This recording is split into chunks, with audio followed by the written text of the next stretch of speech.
reported a positive outcome of complaints in 55% of cases, compared to 60% in the previous year. 5% of cases, compared to 60% in the previous year. In 5% of cases, while the Ombuds found partially in favor of 2% of cases.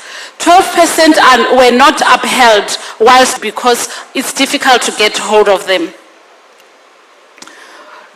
Moving on, despite receiving fewer complaints, consumers, on the other hand, often approach us with unrealistic expectations of being awarded consequential damages, which the CPAs does not.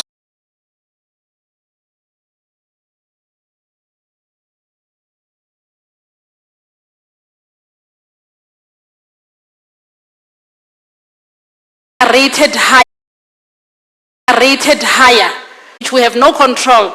You'll find that the rating, and to reduce call volumes. We are also looking at ways in which AI, the chat GPT, to focus most effective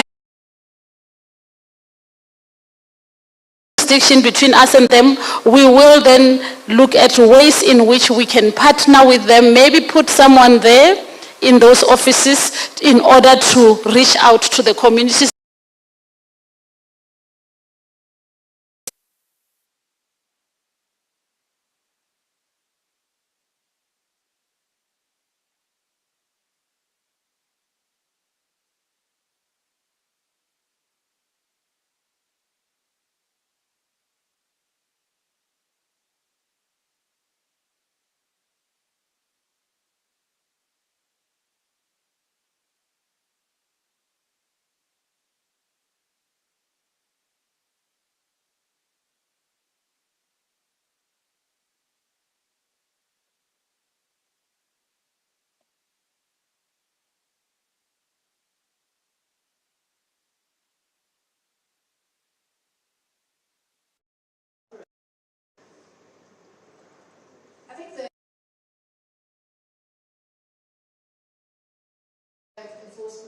That would change that unfortunate reality of a fifth of cases having to be closed, the consumer turned away and told to, go to the NCC, start all over again.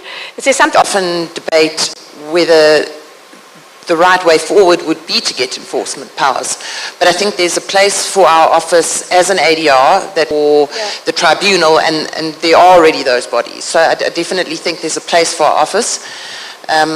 As up non-compliant suppliers who could appreciate the value that our office can give. I think the number of termination notices would decline, and was across the board. And that's the theme that keeps coming through, right? Getting the participant level up, getting the non-engagers to the table would solve a lot of problems, and left looking for other avenues of redress. Is there something that you could think of that comes to mind in terms of what could be done to kind of create without there being... It's important to see that the office is doing something, but also the consequences for suppliers.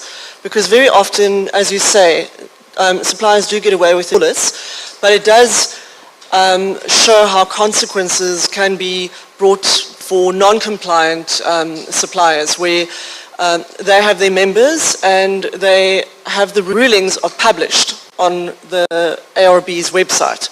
So the journalists very often refer to those rulings because it provides... Yeah, and the interesting thing there is that even if the advertiser is not a member, they'll just state that and say, but our code allows us to take on this case. We didn't get a response. This is what the complainant is looking after vulnerable consumers. This is a lovely trend that I've seen coming through with a lot of the ombudsmen as well, recognizing that vulnerable people fall into the category of vulnerable consumers. And let me just say, similar to what I said to Queen, for many of them, this age or illiteracy or lack of access to data or whatever it is, that really isn't a viable option. So what is the CGSO doing to bring those consumers and their converse in 11 languages, so that's the good thing about it. And as I think we should have a round of applause just for that. For the end of financial year will also translate in the outstanding languages. So the consumer can be able to call our call center. We have built a relationship with consumer affairs offices in the provinces where we believe that most of those vulnerable consumers have got access to those offices grieved. So for us to build relationship with those organizations is very imperative. And in addition to that,